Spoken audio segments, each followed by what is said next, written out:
Voilà, bonsoir à tous. Donc moi je suis docteur Caroline Serry, je vais vous présenter les stratégies de rattrapage dans les lymphomes B diffus à grande cellule. C'est un petit peu difficile de faire vraiment le tour de la question, donc s'il y a des oublis ou des choses, voilà, vous les revoir après, on verra bien sûr ça. Alors je voulais d'abord illustrer un petit peu mon propos par un cas clinique en fait d'un patient que j'ai vu en consultation pour vous montrer un petit peu ce que c'est qu'un lymphome réfractaire. Voilà, c'est un patient de 67 ans que j'ai vu pour des douleurs abdominales épigastriques évoluant depuis début 2015. Il n'avait pas de signes généraux, il allait plutôt bien, mais avec un PS quand même à 2. Le scanner avait montré 2 masses bulky, une dans la région épigastrique qui faisait 8 cm et une masse rétropéritonéale de 10 cm, qui a été confirmée au TEP scanner avec des masses qui avaient un hypermétabolisme important avec une SUV à plus de 30. Son IPI était à 3 avec un IPA à 2. Donc le patient a été biopsié bien sûr sous scanner de cette masse. L'anatomopathologie répondait lymphome B diffus à grande cellule de phénotype centre germinatif avec un index de prolifération KI67 très élevé à plus de 90%. Donc la biopsie a été renvoyée pour relecture, pour rechercher une mutation de sémique, pour rechercher un lymphome double 8, mais il n'y avait pas de détection de réarrangement du gène MYC.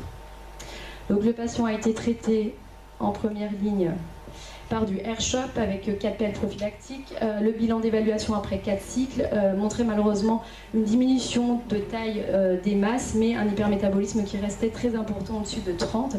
Donc le patient n'était pas en réponse métabolique. Il a été rattrapé par des cures de RDH-AX et bien sûr un projet d'autogreffe derrière. Malheureusement, après 3 cycles, il était toujours en progression métabolique au TEP scanner. Donc on a proposé au patient un essai à Montpellier de phase 1B qui associait l'obinutuzumab, un anticorps anti-PDL1, l'atezolizumab.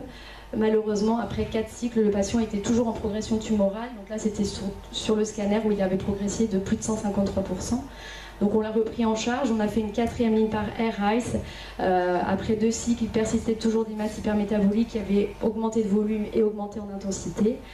Du coup, on est parti sur un traitement par Revlimid, mais à 3 mois, malheureusement, il continue à progresser avec une localisation hépatique qui s'était ajoutée.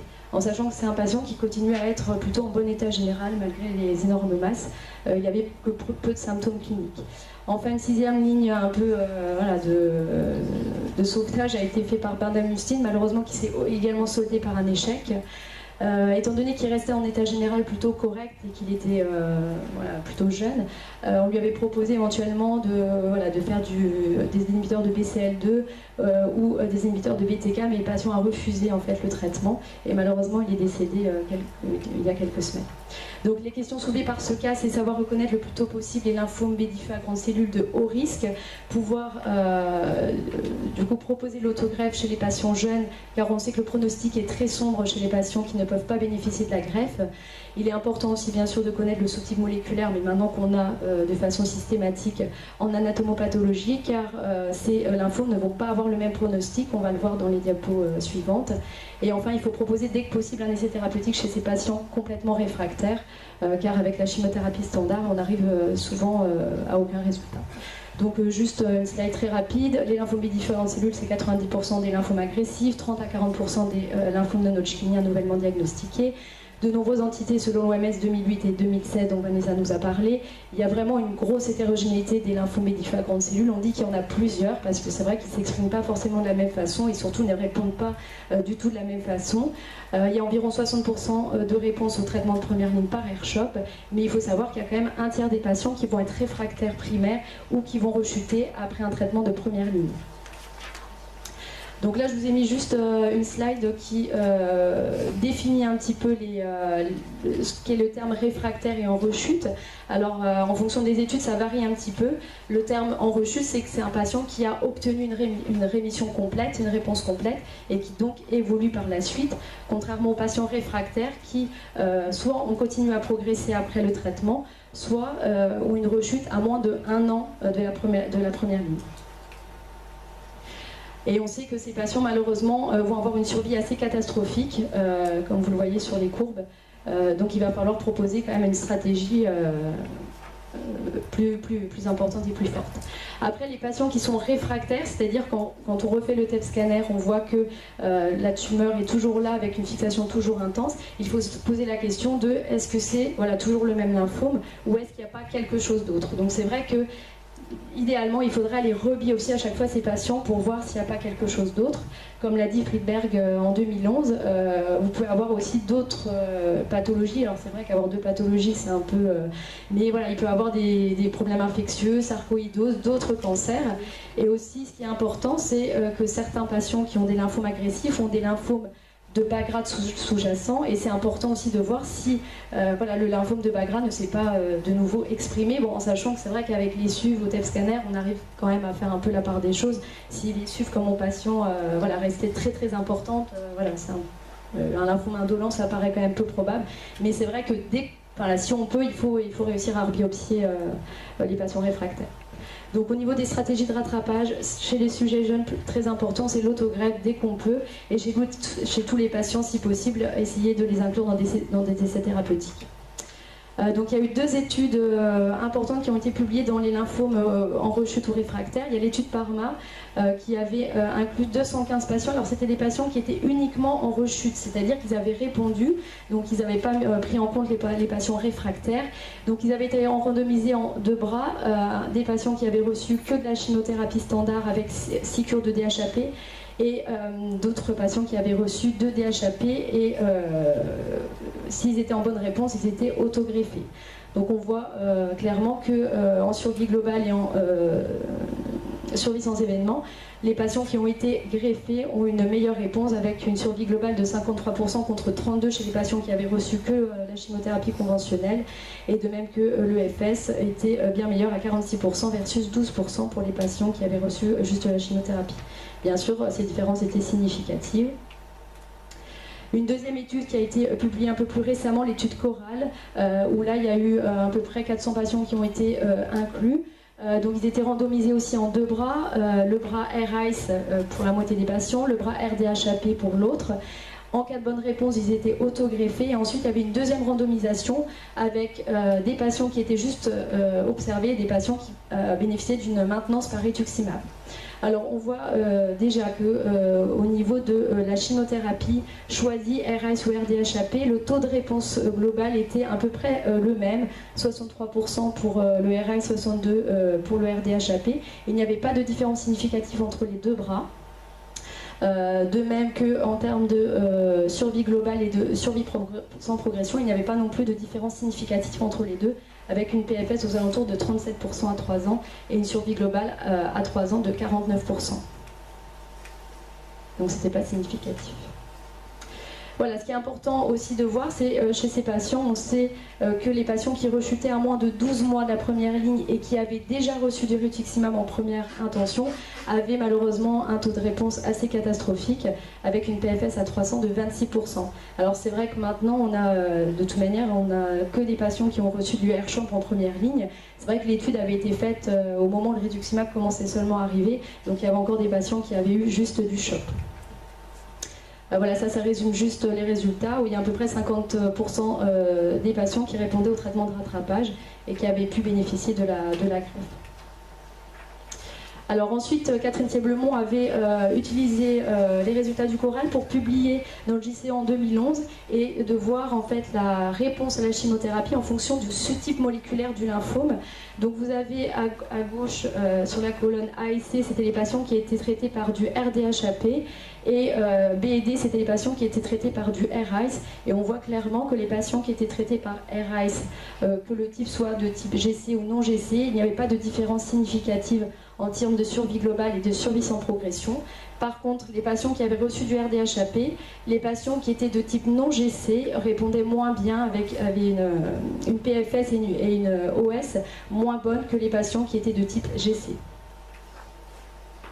Donc quelle chimio de rattrapage proposer à ces patients? L'idéal, bien sûr, c'est la chimiothérapie qui donne le meilleur taux de réponse, bien évidemment, avec le minimum de toxicité, et que les patients puissent ensuite être mobilisés en vue d'un recueil pour une possible autogreffe derrière. Donc là, je vous ai mis un petit peu le résumé des différentes drogues qu'on peut utiliser.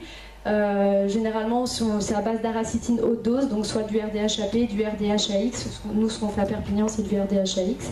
Vous avez l'échappe aussi. Après, il y a le LICE avec l'ifosfamide.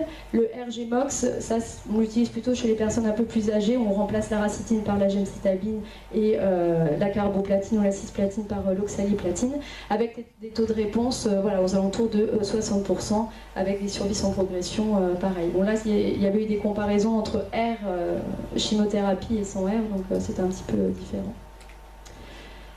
Voilà, là ça vous montre aussi un petit peu une revue de la littérature sur les différents traitements utilisés. Donc on revient surtout sur voilà, les deux principaux qui sont le RICE et le RDHAP, avec des taux de réponse globale aux alentours de 70%.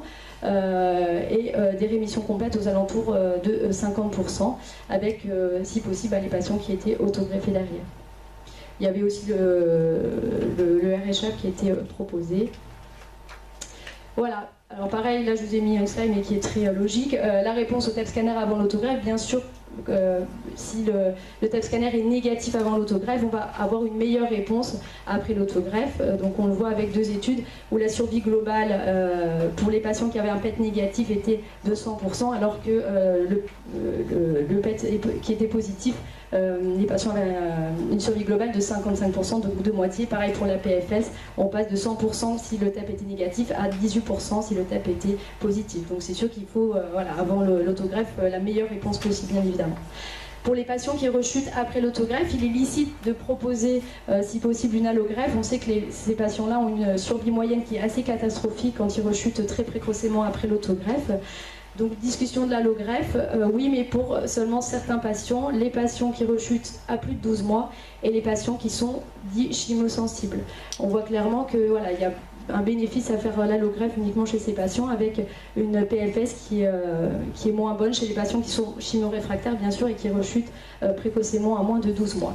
Pareil, au niveau du conditionnement, il faut plutôt proposer un conditionnement non myéloablatif, puisqu'il va avoir moins de toxicité que le conditionnement myéloablatif, avec une mortalité non liée à la rechute aux alentours de 29%. Généralement, les patients qui décèdent non du lymphome décèdent de GVH ou d'infection. Donc c'est vrai qu'il faut proposer le conditionnement quand même le plus léger chez ces patients.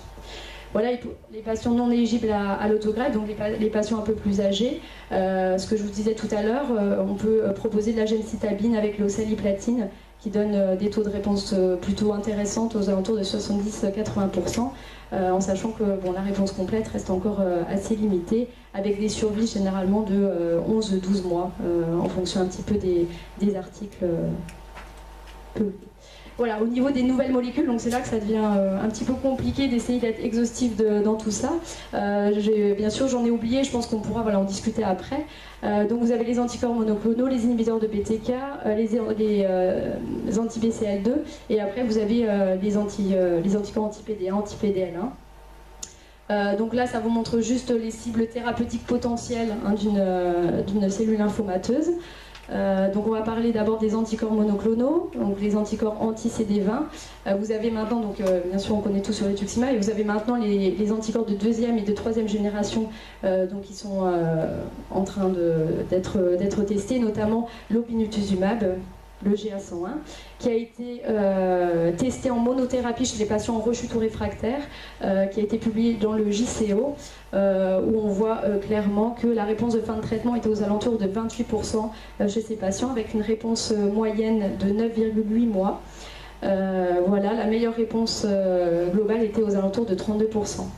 Avec une dose plutôt de 1600 et de 800 mg. Le blinatumumab, qui est un bispécifique T-cell engageur, qui a déjà l'AMM dans la LALV en rechute ou réfractaire. Il y a une phase 2 qui a été publiée, une étude allemande où 25 patients avaient été inclus, où le taux de réponse globale était de 43%, avec une réponse complète de 19% et une PFS qui était quand même plutôt médiocre à 3,7 mois. Sensiblement, le taux de réponse était à peu près pareil que les autres nouvelles molécules qui avaient été testées en monothérapie, comme le lénalidomide, l'ibrutinib ou le nivolumab. Et on verra ça après. Voilà, là je vous ai mis aussi un petit peu la liste de tous les anticorps aussi potentiels qu'on peut utiliser dans les rechutes de lymphome B diffus à grande cellule. mais voilà, ça faisait beaucoup de choses à montrer. Ensuite, les anticorps conjugués, vous avez l'inotuzumab, qui est donc l'anti-CD22 couplé à une drogue cytotoxique. Il y a eu une étude donc publiée dans le JCO en 2013 où la dose max tolérée était de 1,8 mg/m², et on voit clairement qu'il y avait 42% de réponse dans les lymphomédifères grandes cellules avec une médiane de PFS de 17,1 mois. Les patients qui étaient, donc ça c'était les DLBCL qui étaient en rechute, et par contre les réfractaires, les vrais réfractaires, vous voyez, avaient une PFS assez catastrophique de 1,9 mois seulement. Voilà, là il y avait une autre étude aussi publiée dans Blood en 2009 où on associait l'anti-CD22 au rituximab avec pareil une survie globale à 77% pour le lymphomédifère grande cellule, le folliculaire faisait un petit peu mieux, et la PFS à 1 an était aux alentours de 53%. Voilà, l'autre anticorps couplé, le brentuximab vedotin, je n'ai pas fait de diapositive. Il y a une étude qui a été publiée en 2015 dans Blood par Jacobsen qui avait proposé donc, le brentuximab en monothérapie chez les rechutes de lymphome et notamment les B diffus. Il y avait 49 patients, je crois, qui étaient inclus, et il y avait un taux de réponse global aux alentours de 44%. Voilà, ensuite les anticorps marqués à l'yttrium, donc le zévalin, qui est bien connu et qui a l'AMM maintenant dans le lymphome folliculaire en rechute ou réfractaire. Il y a une étude de phase 2 prospective qui a été publiée en 2007 où le zévalin a été utilisé en monothérapie. Alors il y avait bien sûr une injection de rituximab une semaine avant et une injection quelques heures avant. Donc ça a été comparé chez des patients qui avaient soit reçu la chimiothérapie seule, soit qui avaient reçu la chimiothérapie associée au rituximab. Et on voit clairement que les patients qui avaient reçu le rituximab avec la chimiothérapie qui est en dessous, avait un taux de réponse global de 19% contre 53% pour les patients qui avaient uniquement reçu la chimiothérapie. Donc c'est pareil, après, voilà, maintenant qu'on fait du rituximab pour les patients en première ligne, c'est sûr que le taux de réponse est du coup moins bon. Ensuite, les inhibiteurs des voies de signalisation du BCR avec, donc là je vous rappelle juste un petit peu les différentes voies de signalisation avec le BTK, mTOR, SIC. Donc l'inhibiteur de BTK, il y a plusieurs papiers qui sont sortis à l'âge de cette année, avec notamment une communication orale sur le devenir des patients donc en rechute réfractaire qui ont été traités par ibrutinib seul. Il y avait donc les sous-types qui étaient mis, donc GC, non GC. Le taux de réponse était aux alentours de 29% pour les lymphomes de type GC, 19% pour les DLBCL non GC, avec une PFS à peu près identique à 3,9 mois pour les GC, 2,2 mois pour les non GC, et une survie globale qui était aux alentours de 10 mois pour les GC et 5,5 mois pour les non GC. Par contre, dans cette étude, il n'y avait aucune différence significative au niveau de la PFS, de l'OS et du taux de réponse. Il y a une autre étude qui a été publiée par Wilson, où là, les différences étaient significatives en termes de réponse. Vous voyez clairement que les patients qui avaient un lymphome de type ABC avaient un taux de réponse aux alentours de 38%, alors que les patients qui avaient un lymphome de type GC avaient un taux de réponse de 5%. Donc on voit vraiment une différence importante. De même qu'en termes de PFS et d'OS, on voit une différence significative avec 1 mois dans les GC, 2 mois dans les ABC et la survie globale de 3 mois pour les GC et 10 mois pour les types ABC. Donc on voit clairement une supériorité de l'ibrutinib dans les lymphomes de type non GC. Là j'ai mis aussi une référence avec un nouvel inhibiteur de BTK qui s'appelle le tirabrutinib. C'est une étude où 35 patients avaient été inclus. Il y avait à peu près 35 patients de type non GC qui avaient répondu contre 0 patients qui étaient de type GC, avec une PFS aux alentours de 54 jours. Voilà, ensuite les inhibiteurs de mTOR, voilà, on connaît le temsirolimus bien sûr qui est utilisé aussi dans le lymphome du manteau. Il y avait une étude de Smith où c'était un essai de phase 2 où il y avait 89 patients qui avaient été inclus. Les lymphomes B différentes cellules, c'est la courbe bleue. il y avait un taux de réponse global aux alentours de 28% chez ces patients, une PFS à 2,6 mois et une survie globale à 7 mois. Et les Vérolimus faisaient à peu près la même chose, donc pareil en monothérapie, où vous aviez un taux de réponse globale de 30%, une PFS à 3 mois, donc à peu près identique, et une survie globale aux alentours de 8 mois. Avec un taux donc, de réponse à 30%. Voilà les inhibiteurs de SYK, notamment le fostamatinib, qui permet d'induire la monothérapie. Et le taux de réponse globale était aux alentours de 22% pour les lymphomes B diffus à grandes cellules, avec une PFS aux alentours de 2,7 mois. Donc c'est à peu près toujours les mêmes chiffres, aux alentours de 3 mois de PFS. Voilà ensuite les inducteurs d'apoptose, et notamment les inhibiteurs de BCL2 et le vénétoclax principalement. Donc il y a une étude de phase 1 qui a été publiée dans le JCO là, récemment. Il y avait 106 patients qui étaient inclus, et il y avait à peu près 18% de réponse globale dans les lymphomes B diffus à grandes cellules, avec des taux de réponse complète aux alentours de 12%. Donc à peu près 20% de réponse globale. Voilà les inhibiteurs d'histone désacétylase. Je vous ai juste mis les inhibiteurs de ZH2. Donc le ZH2, c'est une protéine qui coopère avec le BCL6 dans le centre germinatif normal pour inhiber l'apoptose et induire la prolifération cellulaire. Ça, c'est une communication de Librac. On voit un taux de réponse aux alentours de 50%. Et pour les patients qui avaient une dose à plus de 800 mg, un taux de réponse de 43% à peu près. Voilà, l'avexinosta, pareil, toujours une publication. Donc je crois que là il y avait 100 patients qui avaient été inclus, il y avait 17 lymphomes B diffus à grandes cellules, et il y avait un taux de réponse de 31%, avec une durée moyenne de réponse de 2 mois à peu près. Qui ne faisait malheureusement pas beaucoup mieux. Voilà, et enfin, dans les nouvelles molécules, le lénaludomide bien sûr, qui donc est un immunomodulateur des cellules du micro-environnement. Alors on voit clairement qu'il y a une efficacité supérieure chez les patients qui sont de type non GC, avec une publication de 2016, avec une différence significative entre les patients qui sont de type GC ou non GC. Une autre étude publiée en 2011 qui donne à peu près les mêmes résultats. C'était juste en termes de survie globale, il n'y avait pas de différence significative, mais en termes de réponse globale et en termes de PFS, il y avait une différence significative, avec là en termes de réponse complète, il y avait à peu près 5% des patients de type GC qui répondaient et à peu près 50% de type non GC. Donc toujours une supériorité du type non GC pour ces molécules. Alors il est intéressant aussi de pouvoir proposer de l'énalidomide en association. Il y a l'étude Galen qui est une phase 2 qui associait l'obinutuzumab au lénalidomide, avec des taux de réponse aux alentours de 45% dans les lymphomes B diffus à grandes cellules. Les lymphomes du manteau faisaient un petit peu bien à 53%. Globalement, avec une survie globale aux alentours de 10 mois, 10,6 mois.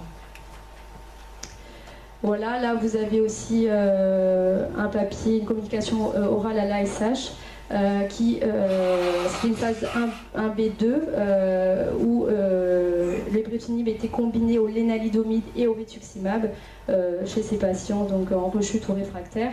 Il y avait plusieurs doses de lénalidomide qui étaient testées, et clairement c'est la dose de 15 mg qui a été approuvée, avec une survie, un taux de réponse global de 44% chez ces patients. Voilà, le bortezomib donc a été aussi testé en association avec de la chimiothérapie ou seul dans cette étude. On sait que le bortezomib seul, malheureusement, n'avait pas permis de montrer d'efficacité, donc il a été associé à de la chimiothérapie. Et on voit aussi que pour cette molécule, que les patients étaient en réponse, en meilleure réponse s'ils étaient de type ABC plutôt que de type GC.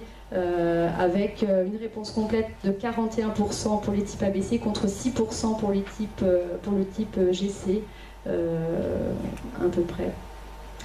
La pixantrone, alors j'en ai parlé et Florence nous a parlé tout à l'heure de l'étude PIVER. Donc actuellement, cette molécule a l'AMM en monothérapie chez les patients qui sont en rechute ou réfractaires, en sachant que le bénéfice du traitement n'a pas été établi chez les patients qui étaient au moins en 5e ligne de traitement ou supérieur. Donc voilà, il y avait l'étude PIX 301 qui avait été publiée, il y avait 140 patients qui avaient été inclus. Ils étaient randomisés donc avec cette molécule ou avec le choix de l'investigateur. Il y avait eu un suivi sur 18 mois. Et il n'y avait pas de différence en termes de survie globale entre les deux. Par contre, en termes de réponse, il y avait 24% de réponse à peu près, contre 6% pour les patients qui avaient reçu de la chimiothérapie standard. Voilà, et enfin, les autres molécules aussi dont on entend beaucoup parler, les anti-PD1, qui sont donc des molécules qui inhibent les lymphocytes T cytotoxiques permettant à la cellule tumorale d'échapper à l'immunité de l'hôte. Actuellement, il y en a plusieurs qui sont testés, notamment le nivolumab. Alors, il y a une étude de phase 1 qui avait été publiée dans le JCO récemment, où le nivolumab était testé en monothérapie. Et sur 11 patients qui avaient un lymphome B diffus à grande cellule réfractaire, il y avait eu 4 réponses à peu près, avec une survie globale de 36%. Donc actuellement, il y a des études où le nivolumab est en association, avec notamment une communication orale à l'ASH où le niveau était en association avec l'ipilimumab, et aussi récemment une étude qui associe le nivolumab et le lénaludomide, et donc aussi ce que Florence disait tout à l'heure avec l'étude NIVO qui devrait aussi arriver. Voilà, il y a aussi les anticorps anti-PDL1 dont je n'ai malheureusement pas parlé. Et puis le sélinexor avec l'étude Célinda. Mais il fallait un petit peu faire trier aussi. Donc là, c'était juste pour vous résumer un petit peu. J'ai retrouvé ça dans l'article de Younes qui avait un petit peu remis toutes les différentes drogues. Malheureusement, je n'ai pas pu parler de tout parce que c'était vraiment voilà, trop important. Donc en conclusion, la première ligne donc pour les patients qui ont un B diffus à grande cellule, bah, c'est le R-CHOP. On arrive à avoir 60% de réponse et de rémission complète chez ces patients. Malheureusement, il y en a qui rechutent, pour lesquels il faut faire une deuxième ligne de traitement. Il faut bien sûr privilégier tant que possible l'autogreffe de cellules souches, et il y a quand même 40% de patients qui vont être réfractaires primaires. Donc voilà, il faut absolument penser à inclure les patients dans des essais thérapeutiques, car on voit clairement que ces patients ne répondent pas bien et ont une survie globale assez catastrophique. Voilà, je vous remercie. Merci Caroline.